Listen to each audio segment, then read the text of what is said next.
Fala pessoal, esse episódio tem o apoio da Anhembi Morumbi Digital, que é a universidade focada em excelência no EAD, o ensino à distância, proporcionando praticidade, flexibilidade e liberdade aos estudantes.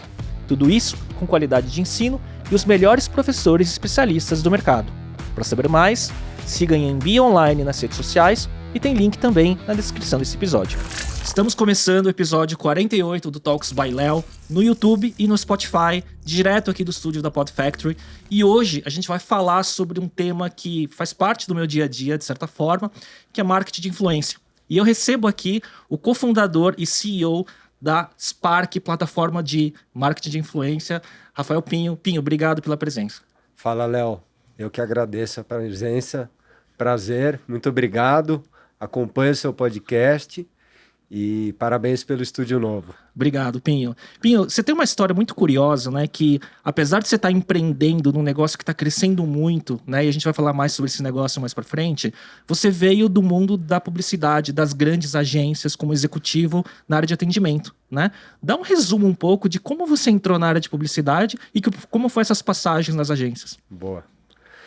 Eu sou publicitário de formação, estudei na FAAP, desde o começo entrei no estágio lá famoso estágio da Ogilvy, para quem é publicitário conhece, sempre foi, eles tinham um programa de trainee, e ali eu fui crescendo, fiquei 5 anos na Ogilvy, de lá eu fui para Léo Burnet, cheguei a morar no Rio de Janeiro, fui cuidar de Coca-Cola lá dentro. Depois eu voltei, trabalhando para Gillette. Quando a Procter & Gamble cuidava de Gillette, eu acabei indo para Léo, porque o cliente mudou para Léo Burnet, eu fui cuidar dessa imersão do cliente lá. Fiquei mais alguns anos na Léo, fui trabalhar com Fiat, que era o principal cliente da Léo, cresci, outra casa que eu tenho muito carinho. E aí depois fui para a W Brasil, tive o grande prazer de trabalhar com o Washington. Olha, você pegou a época dele ainda. Eu trabalhei, um cara que foi incrível, inclusive que também me ajudou muito na época do Spark, eu já chego nessa história. E aí fiquei um tempo na W, depois fui para a fusão da W Macan, junto com o Washington e todo o time da W. Aí eu voltei para Léo, cuidando de Fiat, estava super bem lá. E aí eu recebi um convite para voltar a trabalhar no Grupo Ogilvy, na Nine, aquele momento pré-Copa do Mundo. Nossa, que estava bombando. Bombando. Eu sempre fui um apaixonado por esporte na minha vida inteira. É algo que sempre regeu todas as minhas relações pessoais. É uma paixão que eu sempre tive, é algo que tá presente na minha rotina. Ouvi dizer que você é um tenista aí considerável, né? Virei tenista depois que o joelho não deu mais pro futebol. Mas o esporte é algo que eu acho que agrega muito.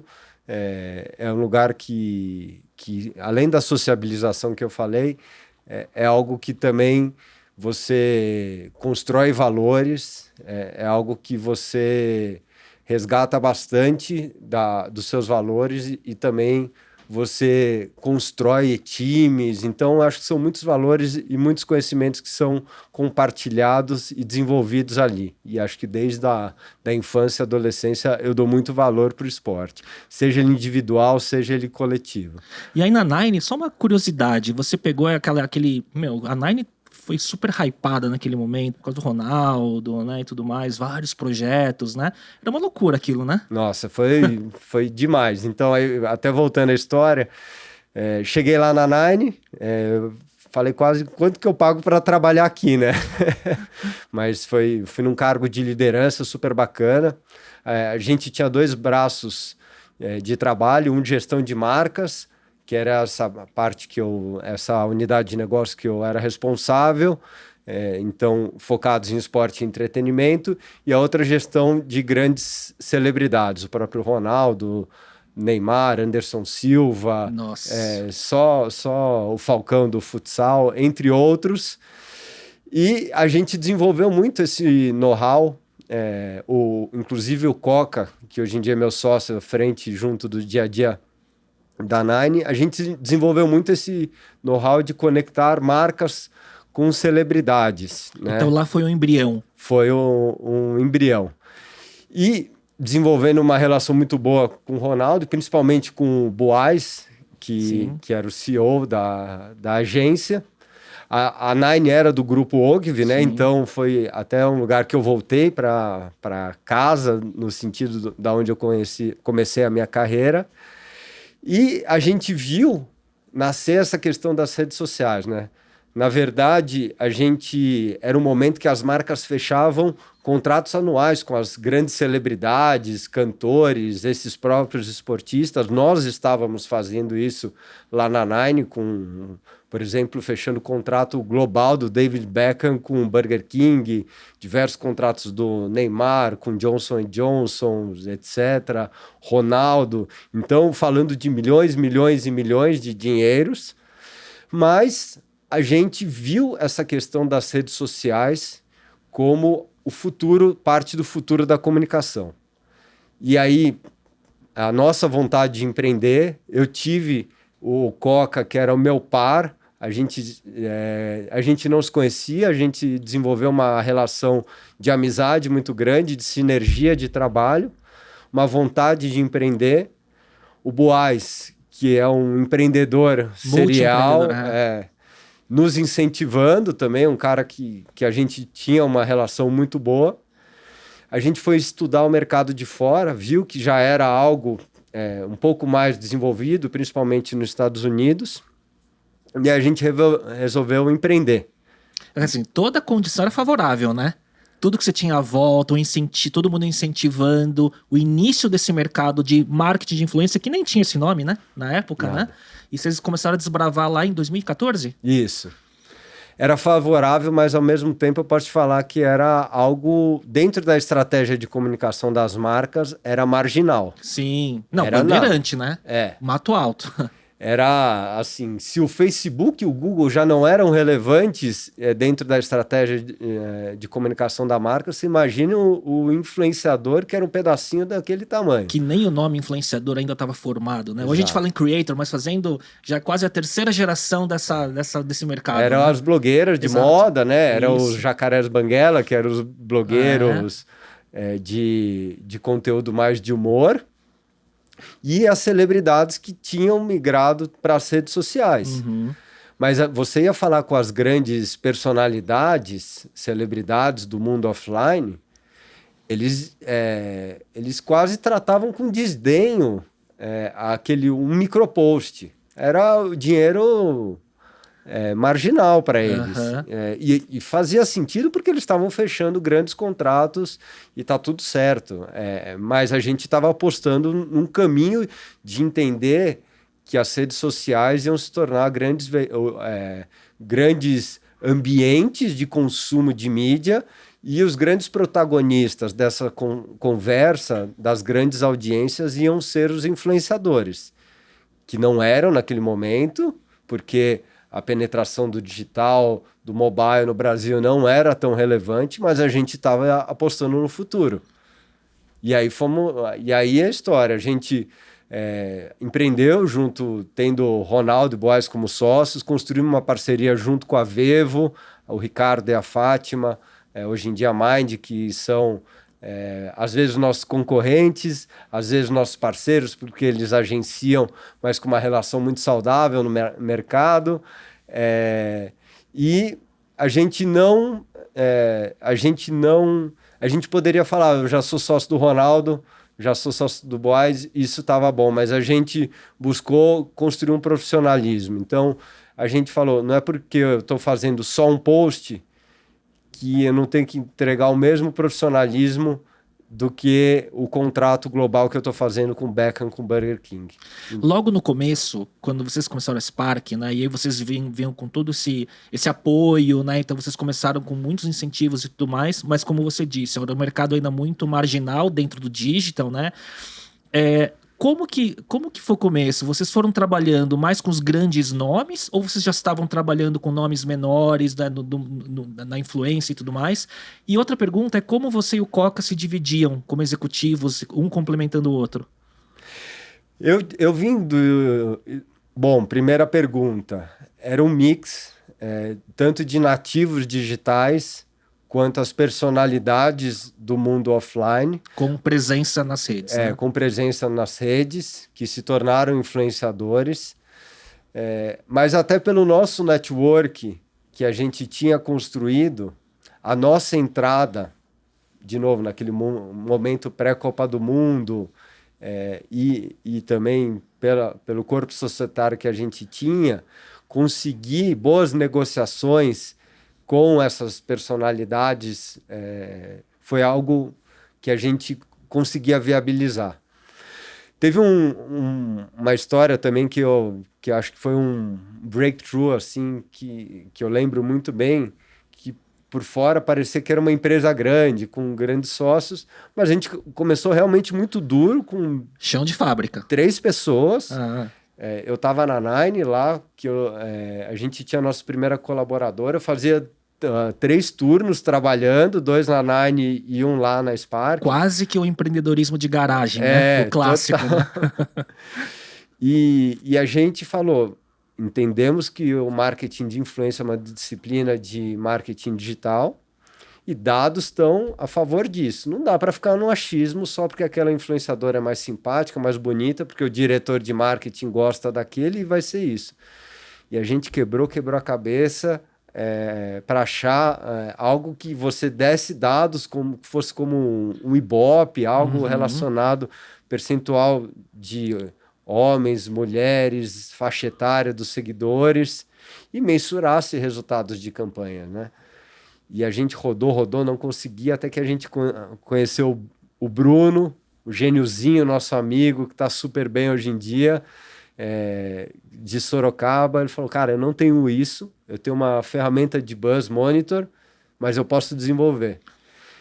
E a gente falou, putz, isso daqui pode ser uma mudança. Isso foi lá no começo? Lá no começo. Então, esse já assim, na tese, só uma pergunta, na tese original, quando vocês começaram a Spark, vocês já tinham a ideia de que anos adiante vocês seriam essa plataforma, essa powerhouse que vocês chamam hoje?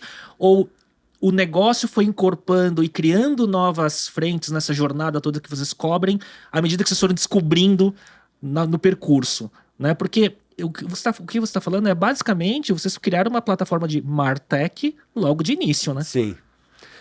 A gente tinha o propósito inicial de apoiar marcas no desenvolvimento de estratégias com influenciadores, sem o objetivo de agenciar os influenciadores, justamente para ter um papel agnóstico de indicar os melhores. E olhando as economias, os grandes startups, Uber, Airbnb, que tinham todos, não tinham nenhum... Grandes marketplaces, a gente falou, enxergamos que aqui é o caminho. Porque uma coisa é a Nine, que estava falando em cima de grandes personalidades, mas o mundo das redes sociais, você está falando de A a Z de creators. E de N, né, fatias, né, e tiers. Né? E segmentos. Exato. Então, vamos construir uma empresa leve e ir trabalhando ao lado das marcas. Então essa decisão no começo foi importante. Foi muito importante. Porque senão você ia virar um agenciador. E agenciador enviesa Exatamente. o business. Você sabe bem porque senão vem de agência, né? Sentado advogando em nome do creator. Sim. E não em nome das da marcas. marca. Sim. E aí a gente desenvolveu, investimos e falou, olha, se a gente não vender 3 meses, a gente não fecha empresa. Mas fomos lá, investimos, criamos o Spark Tracker. E o Bruno foi lá, entregou a ferramenta, foi incrível. Então a gente lançou com grande diferencial em um profissionalismo. Então um profissionalismo não só operacional, um profissionalismo de estratégia de comunicação, e aí eu te respondendo no papel do Coca, muito importante, ele que vem do histórico de planejamento estratégico, entendendo que o influenciador é um produtor de conteúdo, um creator, e aí a gente está falando sobre engajamento, e a questão de dados a favor de todo o processo, desde busca dos creators até mensuração de resultados. E facilita muito, e eu também estou no mundo das agências, né, vendo projetos para grandes, mas ter dado na mão é uma ferramenta de venda muito poderoso, né? Quando você fala com e você vê os CMOs e os times de marketing das marcas cada vez mais sofisticados também, né? Foram aprendendo com o tempo e hoje em dia, se você não tem defesa, dado, plataforma e tudo mais, é muito difícil, né? Você ir para aquele mundo de 6, 7, 8 anos atrás, onde era muito mais por gosto, como você disse, do que por dado, né? Exatamente, exatamente. E você vê mesmo veículos do mundo tradicionalmente offline, por exemplo, a Globo, que é uma grande referência, já entregando soluções hoje em dia de compra de mídia que você faz programática, mensuração de dados. Então, realmente, olha, não tem como eu desenvolver entrar num segmento de digital e não entregar dados. Então, e ter capacidade de mensuração, otimização, fazer teste AB em cima de conteúdo.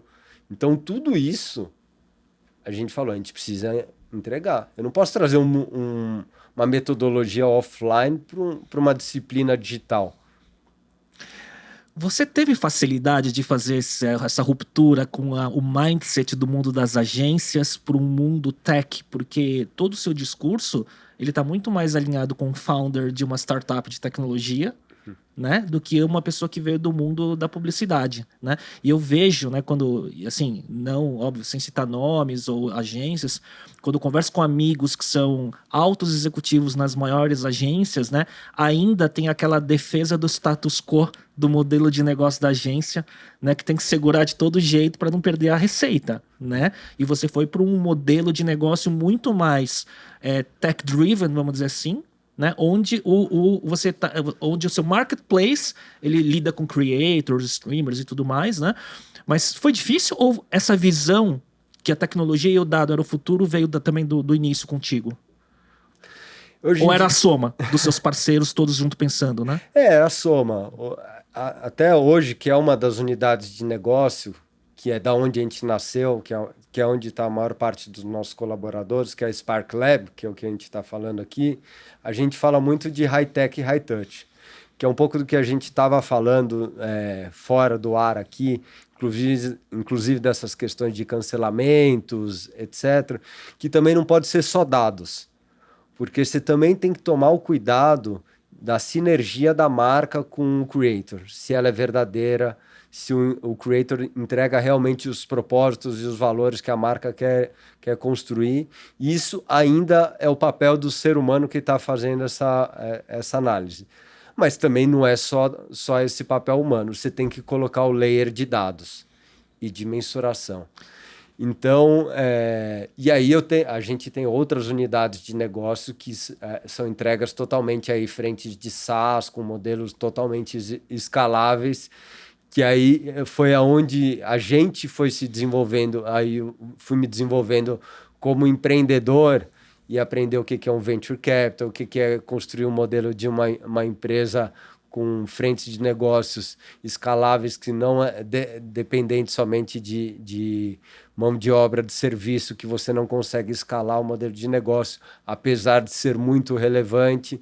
Então, é um pouco de tudo. Eu tenho muito orgulho de ser publicitário.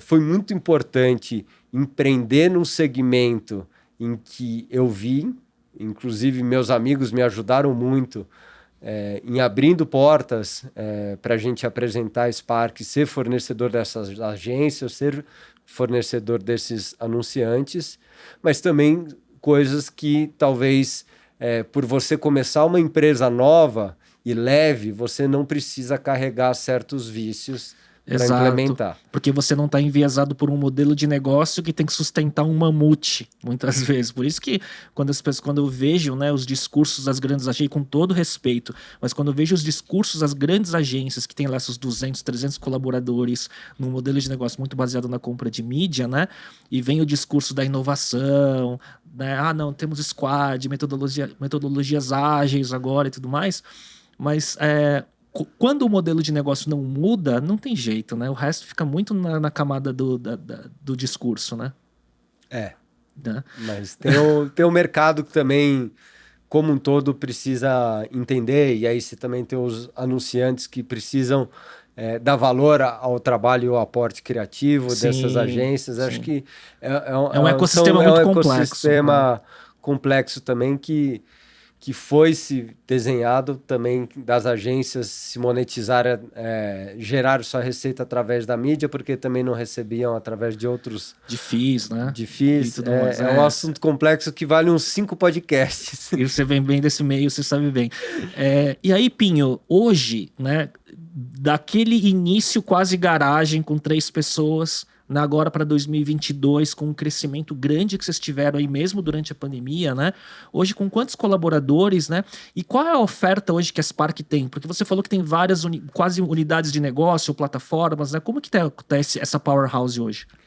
Olha, acho que a gente pode falar que na pandemia a gente praticamente refundou a Spark. A gente teve a oportunidade de fazer uma festa de final de ano, agora, final de 2021, todo mundo devidamente testado.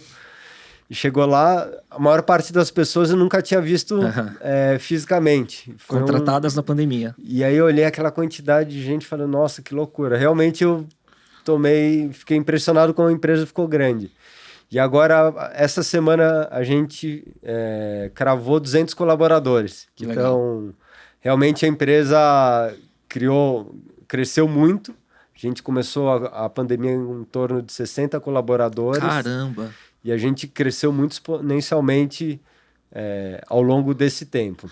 E antes de falar do que a Spark tem como soluções, é curioso isso, né? Você praticamente aumentou mais de 3 vezes o tamanho em número de colaboradores na pandemia, né? Então você não saímos oficialmente da pandemia, mas você chega nesse momento 3 vezes maior do que antes.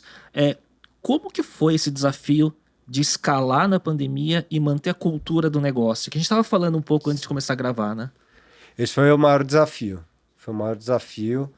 A maior parte do tempo, a gente cuidando de gente, de pessoas, cuidando de processos, usando ferramentas para mensurar e também treinar e delegar e confiar. Mas realmente foi um grande desafio. Eu não tinha cultura, falando como empreendedor, do home office, não tinha. Para mim foi um grande desafio pessoal, posso te dizer. E também eu aprendi muito como ser humano ao longo desses anos aí, foi um desafio. Mas eu acho que todo mundo acabou se desenvolvendo, acabou aprendendo na marra. Mas eu tenho muito orgulho assim, do time, das lideranças que a gente construiu. Até o Davi, que é um dos nossos sócios e que está à frente da nossa unidade tech, uma história curiosa. Eu fiquei sócio do cara. Sem conhecer? Sem conhecer. Ele é carioca, a gente fez uma série de reuniões, fomos falando. Depois que a gente fechou, que ele veio para São Paulo. Então, assim, algo que é inimaginável. Não, tem muita piada disso, né? De pessoas que até então era só um avatar para você, né? Nas redes, né? Aí você conhece pessoalmente e fala, você é assim, né? Mas foi um desafio. Mas acho que o nosso time de people fez um trabalho incrível. E todo mundo se doando e tendo esse cuidado com as pessoas. E o lado pessoal. Acho que a gente teve muito cuidado, antes de tudo, com o ser humano. Porque apesar de estar... É muito louco isso, né? Que ao contrário de outros segmentos que encolheram na pandemia, o segmento de digital tech só expandiu, né? Então, só que é uma expansão em pandemia, tendo que tomar cuidado com saúde mental também, né? Sim. Trabalhando de casa, né? A gente rodou o NPS de Employer Brand. Semana passada, a gente teve resultado de 81. Caramba, ótimo. De excelência. Nossa, fiquei muito feliz, né? E uma empresa com uma expansão tão rápida é difícil, viu? Porque as engrenagens estão todas se conectando enquanto ela expande, né? Fiquei muito orgulhoso desse resultado, assim. Muito bom. E, Pinho, assim, quanto do seu tempo tem sido para cuidar de gente? Eu diria que 60% do tempo. 60% do tempo. Com seus líderes diretos com você? Legal. E aí, 25% para frentes de negócios. E aí, óbvio, tem relação com investidores. Sim, com o mercado, né? Com a mercado. imprensa. Legal. Ô Pinho, e aí conta pra mim, assim, como que hoje está composto a Spark, né? Essas unidades de negócio, porque, assim, são tantas frentes, assim, quando eu comecei a estudar, eu conhecia muito mais Spark pelo lado lab, né? Mas quando eu fui ver as soluções de tecnologia, modelos de squads para as marcas, fala um pouco disso. Bom, te contei um pouco da onde a gente nasceu, a Spark Lab, fazendo essas campanhas, esses projetos. E dentro da Spark Lab, parte da maturidade da disciplina de marketing de influência, a gente viu como uma lacuna, como uma oportunidade de desenvolver dentro dessa unidade uma solução que a gente entregasse para as marcas uma relação perene de squads realmente, de influenciadores, com uma equipe nossa dedicada, fazendo toda a estratégia de comunicação influencer-centric, com uma equipe pensando e desenvolvendo, mensurando, implementando todas as campanhas, estratégias com influenciadores. Então, clientes hoje em dia como Renner, Natura, Unilever Hair, Samsung, Coca-Cola, entre outros, entregaram toda essa estratégia de influencer marketing para a Spark, nessa submarca dentro dessa unidade de negócio que é a Spark Lab, chamada Squad, com K, Sim. que é brincando com K da Spark. Então, essas são duas frentes de negócio. Então, dentro da Spark Lab, a gente tem o que a gente fala sprints, que são projetos pontuais, quase como flights de mídia, Sim. e a Squad, que são relações perenes com marcas. Aí a gente tem as nossas afiliadas, que é um modelo como se fosse de franquia, junto do que a gente faz aqui em São Paulo, e a gente tem operação em 9 praças, junto a grandes grupos de mídia regionais. Então, a gente está ao redor do Brasil também, levando a nossa metodologia, nosso modelo de trabalho. E a Spark Tech, que são 3 soluções de softwares. O primeiro é a Tagger, que é um software que do Vale do Silício, que a gente tem modelo, nós somos resellers exclusivos aqui no Brasil. Então, além da gente usar essa solução para rodar as nossas campanhas com a Spark Lab e afiliadas, a gente também vende em formato de SaaS. Ele é um CRM que você faz toda a busca, implementação e mensuração de campanhas. End-to-end, estratégia de influencer marketing. É a ferramenta mais premiada globalmente. Estão Series B, acabaram de levantar uma super rodada. E a gente é parceiro deles aqui no Brasil. E só uma dúvida, essa solução vende-se para agências ou para anunciantes ou para ambos? Ambos. Agências, anunciantes, a gente já tem contratos com veículos de mídia, Entendo. Assessorias de imprensa, até concorrentes indiretos nossos a gente comercializa. Uhum. A segunda solução que a gente tem é o Simbu Ads, SIMBO, que é uma solução, um software que a gente resolve uma dor do mercado, porque o conteúdo orgânico do creator, ele cada vez chega a uma audiência menor, né? Uhum. Por mais que você gere um conteúdo relevante, ele tem um engajamento finito. Você, como creator, sabe. Não, sim. Óbvio que tudo depende da qualidade e tudo mais, só que você depende de algoritmos, plataforma, né? E volume de inventário de conteúdos também concorrendo entre si. No mesmo e é o feed. modo que as redes sociais monetizam toda a estrutura dela. E aí a gente desenvolveu essa solução que a gente, através de um social login do creator, a gente consegue impulsionar o conteúdo dele para a audiência do próprio creator. Então, a gente pega o conteúdo do creator, que ele produziu organicamente, e a gente impulsiona. Isso a gente implementa em todas as nossas campanhas e a gente também comercializa esse conteúdo individualmente para infoprodutores, creators ou próprias empresas que estão fazendo suas campanhas de influenciadores. Para você não depender só do alcance orgânico. Exatamente. Cada vez mais a gente acredita que faz sentido essa complementariedade, porque se você for fazer um cálculo de mídia do investimento do cachê do creator junto com o investimento de mídia, você faz um CPM muito mais atrativo. Sem dúvida. Você fala se torna uma campanha, você falando com mais gente, gastando menos proporcionalmente. Sim, eu fiz essa exata conta hoje de CPV no TikTok de uma creator que criou para uma marca que a gente atende. E, cara, assim, quando a plataforma tá num momento como o TikTok, que o orgânico é muito grande, Sim. né, aí ele fica muito interessante. Mas quando você vai para um Instagram, por exemplo, precisa colocar o aporte de mídia, não tem jeito. Exatamente, né? exatamente. O TikTok é um lugar que você tem uma lacuna muito grande, porque você às vezes não tem tantos creators e você tem essa possibilidade de estar entregando muito engajamento, inclusive para creators grandes. Exato. E a gente tem um terceiro software proprietário nosso, junto com um parceiro, que a gente aposta muito, uma das grandes tendências do marketing de influência, que é o advocacy marketing, marketing de embaixadores, que é transformar colaboradores, transformar força de vendas, transformar clientes fiéis em influenciadores através do modelo de gamificação. Eu vi essa história no site de vocês, eu queria ouvir exatamente o que é, que eu fiquei com dúvida. Então é um SaaS, é um software em que as empresas assinam e elas criam seus programas de embaixadores.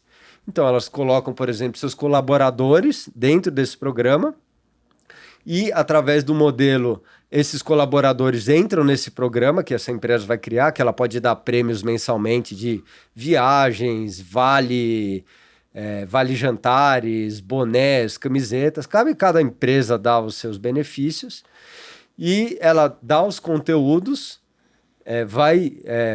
e as pessoas vão ganhando pontos através dessas postagens. Através dos seus perfis, e elas do seu alcance postando. e do seu engajamento. Exatamente. Elas vão postando, sejam nos próprios perfis ou dando likes e comentários no perfil de outra pessoa. Marca. E aí, óbvio, você melhora o engajamento do conteúdo da marca. Cara, que animal isso. Ou seja, você cria realmente um exército para gerar engajamento. E com um ROI incrível. Primeiro que, assim, as pessoas... Porque é real. É real. As pessoas que trabalham lá...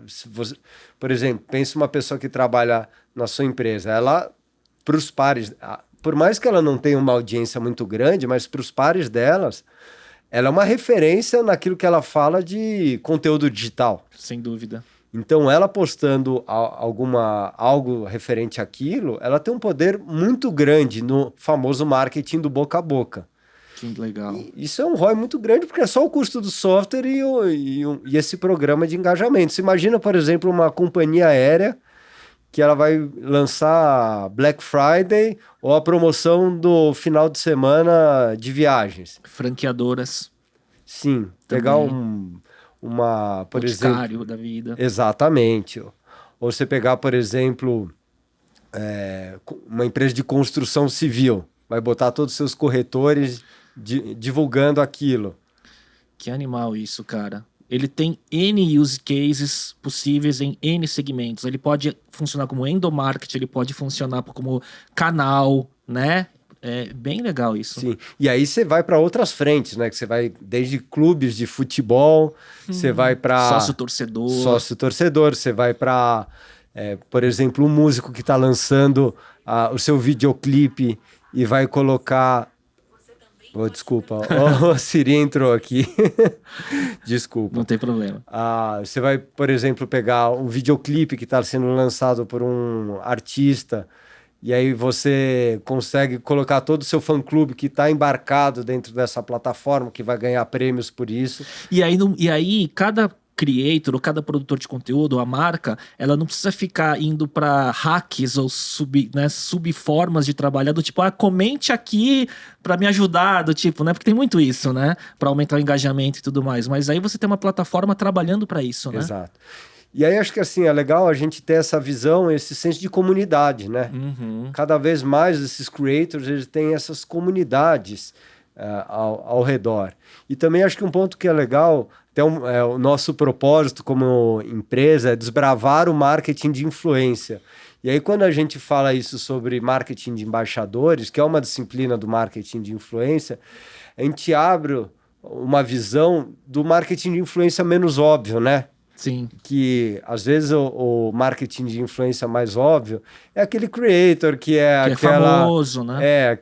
Aquele youtuber divertido, aquele tiktoker que está fazendo sucesso. Mas você, por exemplo, é um super creator, super relevante, que não é o creator óbvio que todo mundo tem na cabeça. Então, quando a gente fala sobre desbravar o marketing de influência e a sua disciplina, e é muito do que a gente acredita e coloca como propósito lá dentro da empresa. A gente acha que o marketing de influência é um pré-adolescente. Tem muito para crescer, e é essa energia que a gente coloca lá com o nosso time, e é isso que a gente está fazendo no nosso dia a dia. E é legal isso, porque basicamente vocês trabalham a ponta da influence economy, né? Que é essa economia de influência, né? Que ela se materializa hoje de várias formas, como você está dizendo, né? E ele vem aí para esse mundo também, onde parte dele também conflui para content commerce, né? Influenciadores vendendo através de live commerce, social live commerce, né? E, em última instância, um movimento que, óbvio, que esse é o topo da pirâmide, mas que faz parte, né? Que são os influenciadores virando cofundadores de marcas, né? Como é que você vê isso, Pinho? Isso é uma grande tendência, né? Ou Media for Equity, né? Ou coisas do tipo, Isso né? é uma grande tendência. A gente tem olhado bastante para isso, são as Digital Native Brands, NVBs, as NVBs crescendo, e os creators ou entrando como sócios, muitas vezes entrando no conselho, ou eles empreendendo, né? Tem grandes cases lá fora, aqui também cases muito interessantes, e que no final do dia o grande desafio que a gente tem cada vez mais é um share por atenção. Exato. E quem tem atenção cada vez mais são esses creators. Que construíram comunidade. E aí que eu ia chegar, justamente. E eles têm a comunidade engajada ao seu redor. Porque você pode ter audiência, mas não necessariamente você construir uma comunidade ou uma relevância ou uma autoridade. Que não tem, né? São coisas diferentes, né? Exatamente. Então, assim, isso com certeza. Óbvio, você tem creators que eles ainda não estão preparados para isso, mas você tem creators, e aí você tem grandes cases, por exemplo, a Nativosa, que fez uma grande venda da roupa dela, da grife dela. Você tem uma série de marcas de esmalte, você tem de cosméticos. Sim. E as creators não só fazendo aquele licenciamento antigo, mas realmente entendendo a comunidade, elas sendo entendedoras, porque a gente tem que lembrar que as redes sociais são uma troca, né? Então essas creators, há quanto tempo que elas estão usando o produto, experimentando, escutando a audiência delas, construindo repertório, relevância, então elas têm entendimento para desenvolver algo proprietário. Então o poder que elas têm é muito grande, e o conhecimento também que elas têm é muito grande. Eu acho isso muito legal, porque eu lembro, sei lá, 10 anos atrás, assistindo o Shark Tank americano, e eu via muito isso, né? Negócios que começavam já com sócios, sei lá, da área esportiva, um jogador da NBA entrando como sócio de uma empresa que fazia roupas esportivas e por aí vai, né? E cada vez mais isso da mesma forma que o mercado de creator se profissionaliza, as nativas digitais com sócios, seja por Media for Equity, seja por conselho, ou seja empreendendo mesmo, chegou aqui e acho que está engatinhando está na adolescência também, né? Ou infância até, né? Sim, acho que nem adolescência, infância, né? Sem dúvida. Mas eu acho que assim, eles nascem, esses creators, nativos digitais, com um DNA mais empreendedor. Porque se você pega a personalidade e sem juízo de valor, de novo, do mundo offline, seja um jogador de futebol, seja uma atriz, um ator de novela... É isso que eu ia falar. Ele era um funcionário, né? E ele tinha alguém pagando o salário dele... E fazendo uma propaganda ou outra. Fazendo uma propaganda. O creator nativo digital, ele tinha um espaço em branco que o YouTube estava dando dele, por Instagram dando para ele, e ele construiu do zero aquela audiência. Então, esses caras eles são empreendedores natos desde o começo. Então, eles estão acostumados a primeiro trabalhar e depois pegar o dinheiro lá na frente. Tinha que trazer, na verdade, receita em cima do sucesso. Exato. E não em cima de cachê. Exato. Né? Que é diferente de você fechar um contrato para trabalhar no lugar e depois você fazer a entrega. Então, eu acredito que está muito mais no DNA dos nativos digitais estarem prontos para isso, porque é muito trabalho para depois você conseguir virar um negócio, uma marca, e algumas delas não vão dar certo, né? É natural, como qualquer negócio, Exato. Alguns vão dar certo, outros não. Agora, você sabe que ontem eu estava vendo um vídeo, acho que era no canal do Primo Rico, que eles estavam fazendo um valuation do perfil do Instagram da Jade Picon. Gênio. Né? Então, é a primeira vez que eu vejo, eles estão fazendo um valuation de um canal, de um asset digital, de uma rede social, baseado em média de marcas que ela trabalhou nos últimos 24 meses, o boom que teve no Big Brother, o cachê médio, fizeram uma projeção de fluxo de caixa descontado para trazer para um valor presente. Falar, o perfil dela vale tanto no valor presente, né? Claro que quando você fala de uma plataforma de rede social, é complicado, né? Porque a gente não sabe, né? A gente eu gosto muito do Gary Vaynerchuk, né?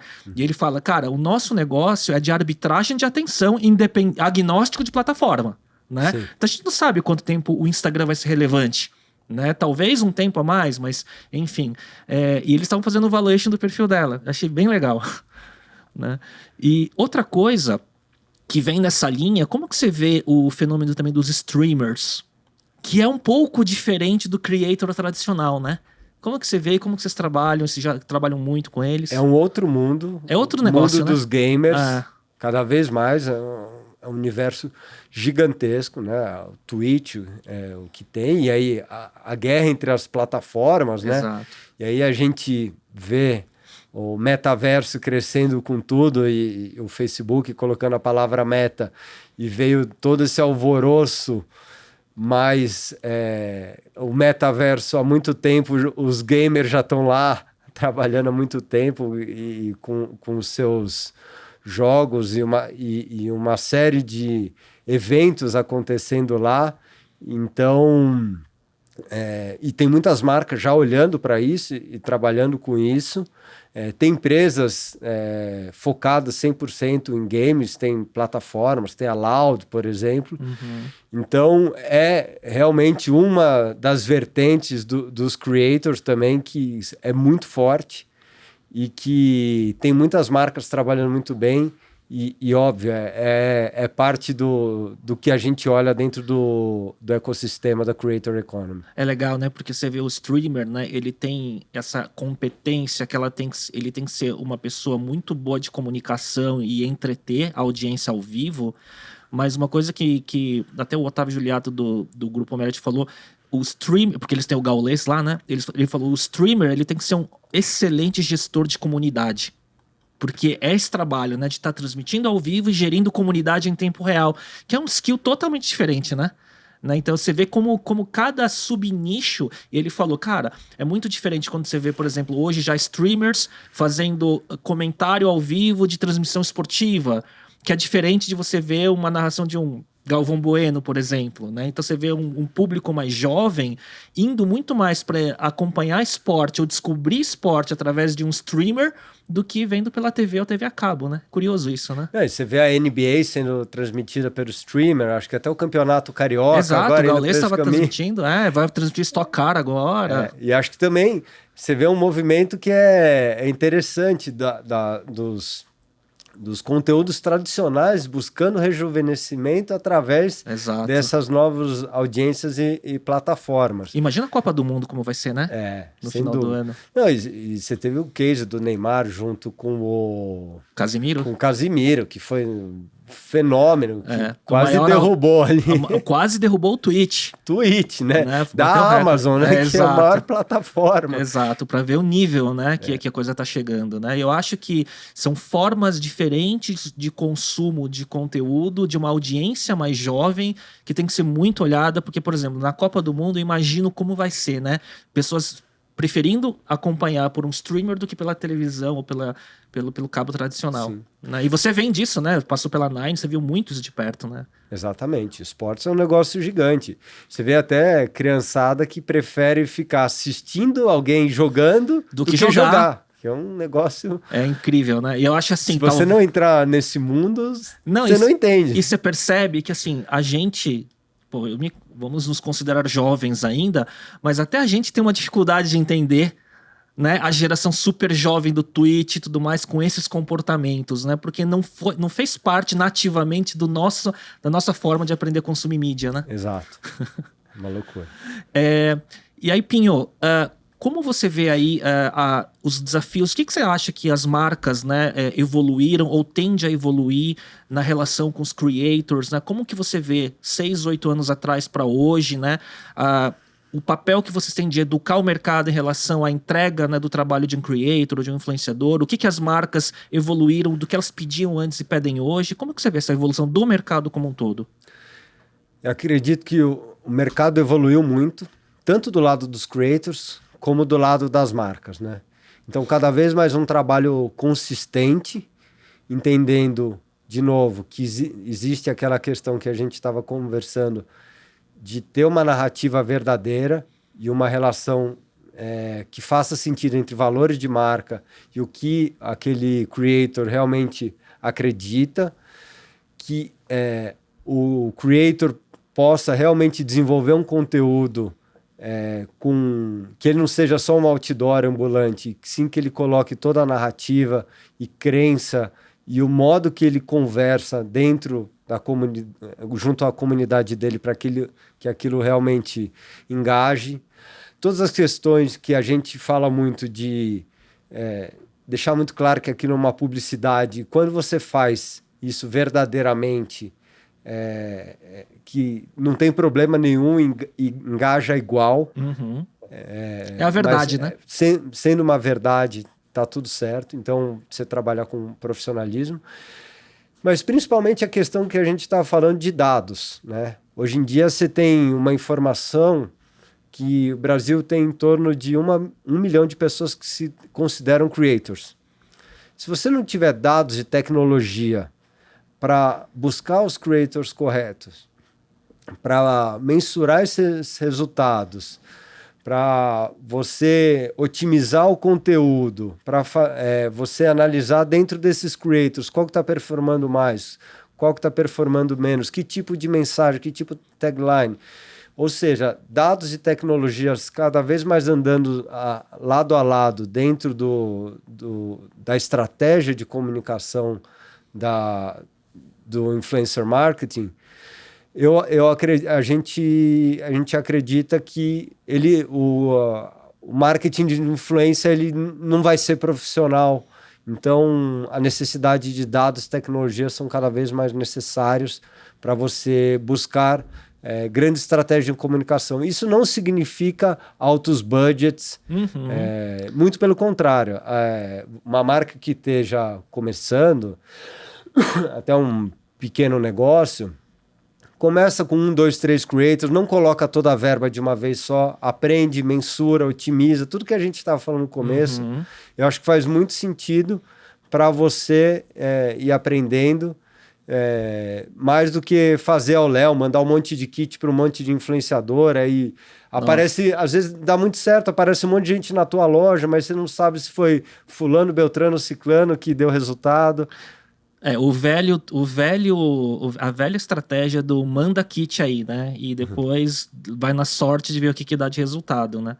Mas isso era, eu acho que a geração antiga, né? Talvez, ou talvez ainda tenha gente que faça muito isso, né?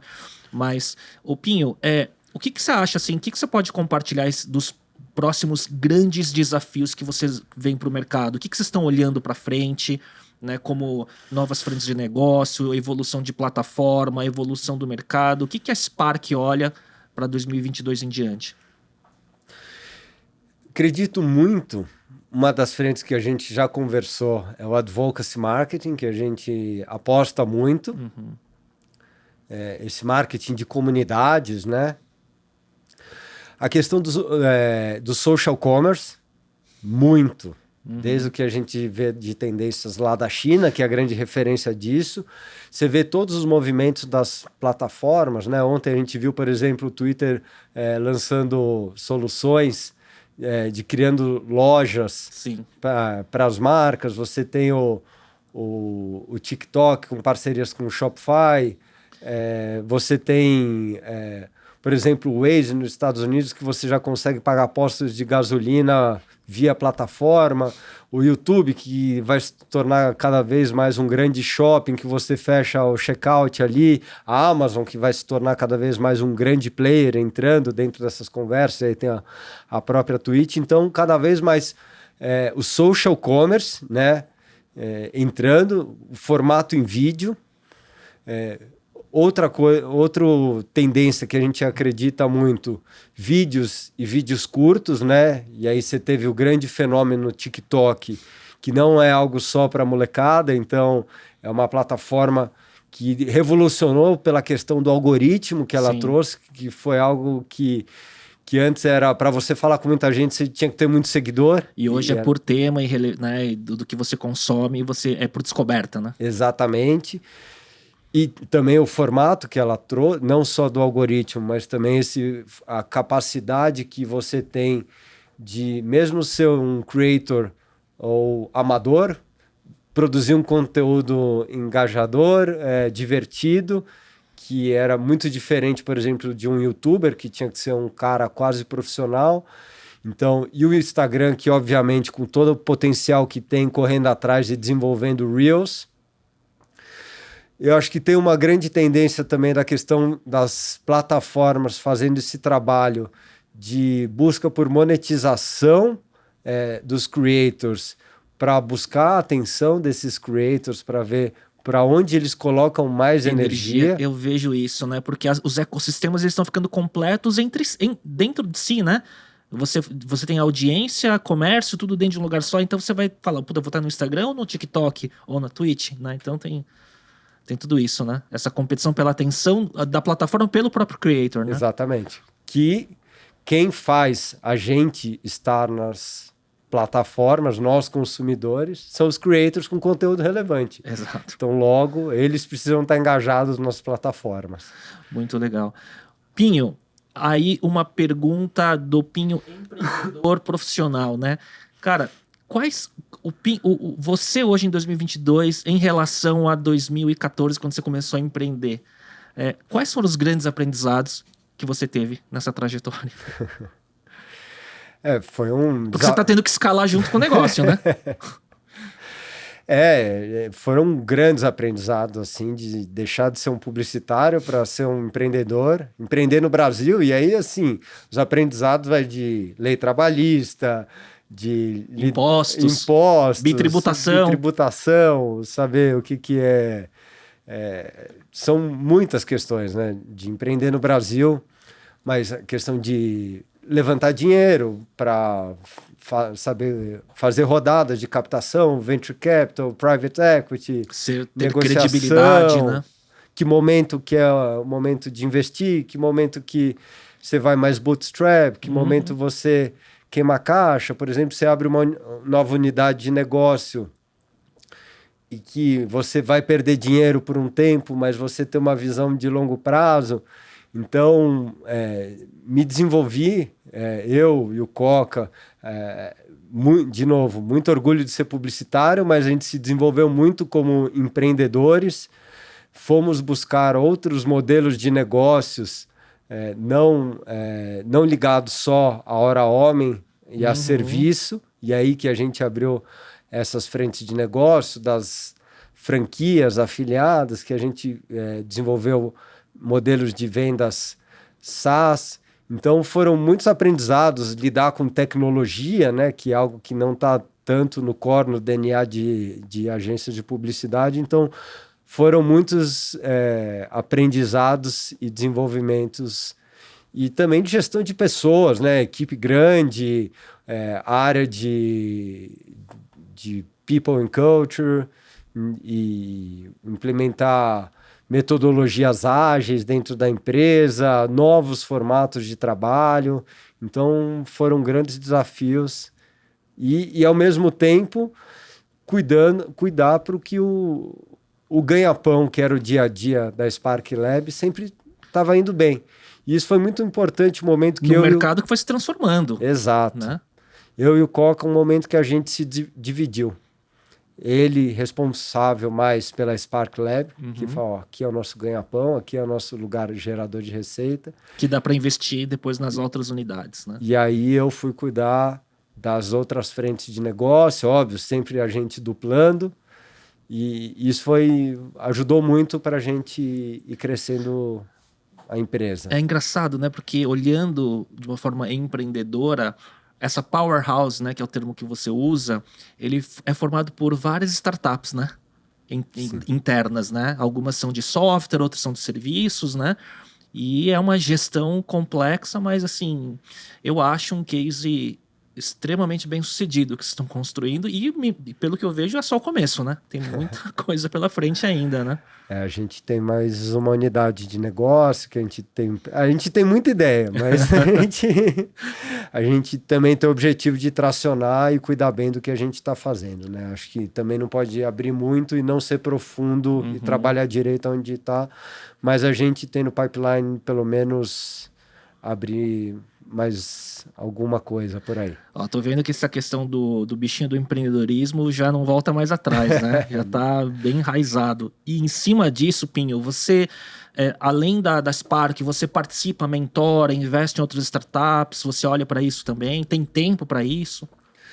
Eu invisto na Living, que é uma software house que também eles têm um modelo duplo também, que eles entram com equities, sendo o braço de TI em algumas startups, em outras eles fazem só o serviço de tecnologia. Eles ficam em São Carlos, Engenheiros, que lá é um polo de tecnologia, ficam na boca da universidade. E eu entrei como angel investor, também mentoro ali, tenho uma relação mensal com eles. Mas eu busco também, como a gente está no momento de scale-up da Spark, meu foco tá muito dentro, então tudo que aparece em volta de outras oportunidades... Tem que falar não. Ou faz sentido dentro da Spark, ou nesse meu momento de vida, não me interessa. Porque dentro da própria Spark já é bastante coisa diferente. Exatamente. Né? Para você conseguir dar conta de tudo, né? De todas as unidades de negócio, né?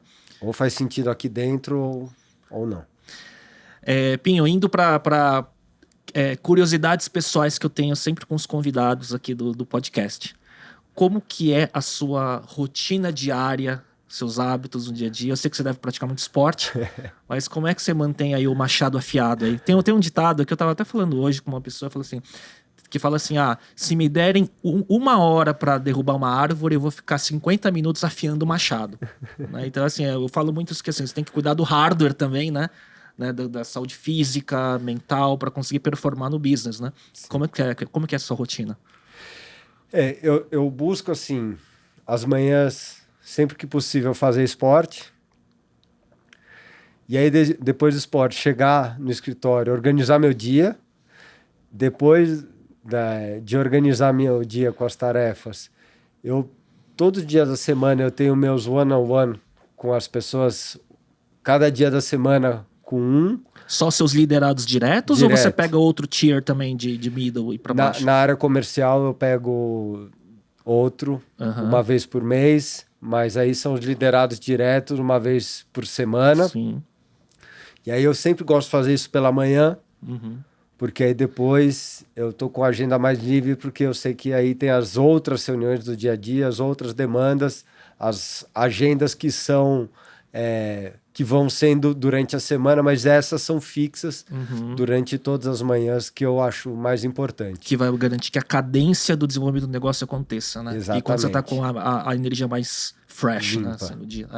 Eu sou assim também, de certa forma. Muito legal. Pinho, sonho grande. Qual é o sonho grande que você tem aí profissionalmente aí para a Spark? Onde você almeja levar ela para os próximos anos junto com o seu sócio e com seus investidores? Continuar crescendo muito. A gente não tem uma visão de exit em curto prazo. como eu te falei... Para isso tem que estar com tesão no negócio, né? Muito. Como eu te falei, foco, projeto de vida total dentro da empresa. A gente acha que tem muita oportunidade ainda para o segmento crescendo muito.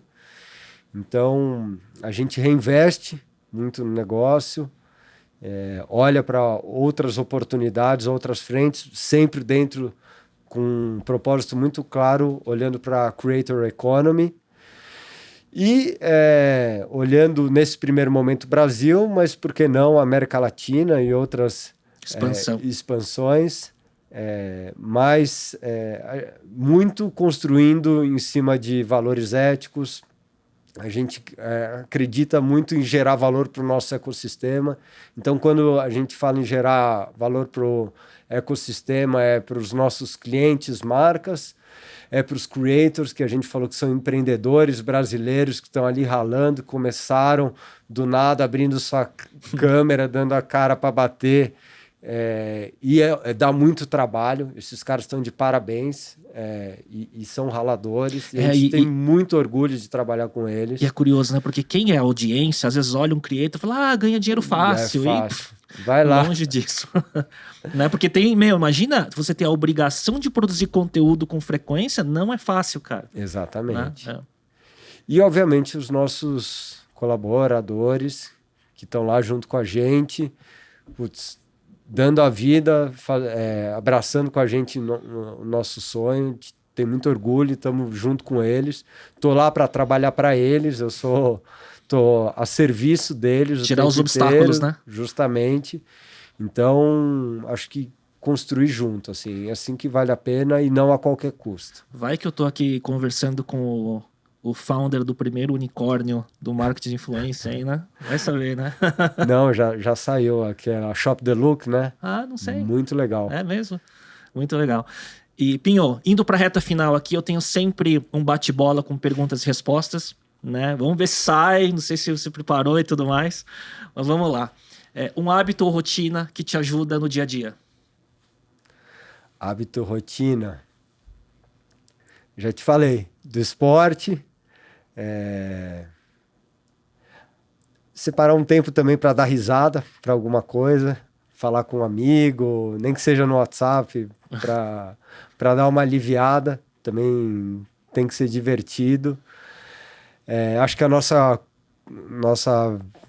dia a dia de empreendedor é puxado. Opa, só fogueira todo dia. Só fogueira. Então, acho que tem que escolher trabalhar com aquilo que você gosta. E com as pessoas que você respeita e admira. Respeita, né? Então, assim, escolhe algo, óbvio, que você tenha talento, mas aquilo que realmente você gosta, que te dê tesão, porque só vai dar certo, é mais transpiração do que inspiração. Então, faz algo que você ama, meu. Leva anos, né, pra gente aprender isso, né? Vamos pra segunda. Um livro que você recomenda? Cara, até um pouco do que deu as minhas viradas, assim, a Startup Enxuta e Organizações Exponenciais, que foi assim, da minha saída de publicitário para abrir para o mundo. Que legal. E aí depois fui ler Receita Previsível, aí você vai abrindo o mundo. Os clássicos, né? São clássicos, até um pouco clichê, mas eu como publicitário, esses dois livros me abriram para o mundo, falar, preciso construir coisas que não são só dependentes de serviço. Nossa, Receita Previsível é um clássico de todo mundo que vende no mundo, né, de negócio, assim. Um podcast, filme ou série que você gostaria de recomendar? Qualquer tipo de conteúdo que você goste muito, que você se identifique. Vou falar um filme que está fresco na minha memória, que eu vi esse final de semana, que é do pai da Venus Williams e da Serena Williams. King Richard, cara. Você que gosta de tênis, né? Putz, cara, que filme, cara, que história incrível. Filmaço. De tanto eu como pai, de criação de filhos, como um cara batalhador, como as meninas também, que você vê que não é só talento, que elas se dedicaram e por tudo que elas construíram, assim. Você chegou a acompanhar a época delas como jogadoras? Sim. Eu também. né? Começo dos anos 2000 e tudo mais, né? Agora, e a gente via o Richard sempre na arquibancada, ele, enquanto era casado com a Racine, né? Sim. Que é a mãe das meninas. E a gente sempre via, mas a gente nunca sabia os bastidores. A gente sabia que eles eram super exigentes com as meninas e tal. Mas quando você acompanhou a carreira e vê o filme, ele tem um outro valor, né, cara? Não. E aí no final ainda mostra o footage, né, das meninas, ele né? levantando a plaquinha. Nossa, é animal. Foi incrível. Recomendo esse filme. E o Will Smith, muito bem, né? Ele é um grande ator. Falaram que o livro dele é muito bom. A biografia dele. Não, do Will Smith. Falaram que é muito bom. Eu não li ainda. Legal. Pinho, último, e esse às vezes é o mais difícil. Você tem alguma frase que você se identifique ou que esteja na sua cabeça nesse momento e faça sentido que você recomenda? Aqui vai virar um conteúdo depois disso aqui. Eu tava escutando esses dias um podcast, vou até pegar a frase aqui, que você me permite. Isso, fazendo um jabá aqui, a Raquel que tá acompanhando aqui, ela... Eu anotei, ó. Eu não tô achando aqui a frase, mas tudo bem. Eu achei.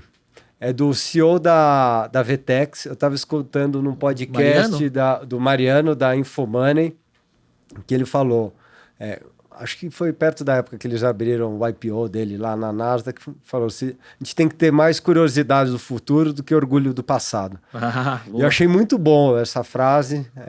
A Spark ganhou o Caboré. Sim, parabéns. Eu esqueci de falar. Agora, 2021, né? Para quem não sabe, é o Oscar da publicidade brasileira. Mas a gente está num segmento muito aquecido, que muda num clique. Então, assim, muito legal que a gente ganhou, mas também a gente tem que olhar para o futuro, senão a onda vem e te engole. Então, eu gostei muito dessa frase dele e acho que parte do que a gente, desde o momento que a gente cresceu, lançou a Spark, a gente se reinventou várias vezes e essa inquietude nossa tem nos levado e a gente não pode parar nunca, porque se a gente parar no segmento que a gente está, a gente é engolido. É uma questão, eu escutei essa frase e eu carreguei para mim. Muito legal. Pinho, cara, que bate-papo legal, assim, como a gente estava falando ao longo da conversa, né? Cada verticalzinha de tema que a gente falou, dá para aprofundar por horas ou por outros episódios. Queria agradecer muito você ter aceito o convite de bater esse papo. E você falou, o primeiro podcast meio físico, né? Que você grava, isso é uma honra para mim também. Tenho certeza que... eu sinto assim, eu vejo os grandes founders, né, de startup que eu converso, sempre tem uma característica comum que é esse brilho no olho e esse olhar para frente focado, né, e que você tem também. Pinho, e quem quiser te achar nas redes sociais, como um creator nas redes sociais, como que faz para te achar? Pelo LinkedIn é mais fácil, não sei se vai aparecer o lettering aqui, mas é Rafael com PH para complicar um pouco, Pinho, então só botar lá... Rafael Pinho da Spark, tá então fácil. Não vão ser nas dancinhas do TikTok que eles vão te achar, né? Ainda não vão perder muito também, não iam perder muito. Ô Pinho, obrigado, e queria que você deixasse a mensagem final aí pro pessoal. Léo, só agradecer pelo bate-papo, foi um grande prazer, e quem quiser saber mais sobre a Spark, nossos modelos de negócios, frentes, me dá um alô lá no LinkedIn que vai ser um grande prazer. Obrigado pela oportunidade. Valeu, Pinho. Obrigado por ter participado. Foi uma honra ter batido esse papo. Queria agradecer a audiência. A gente volta na próxima semana. Tchau, tchau.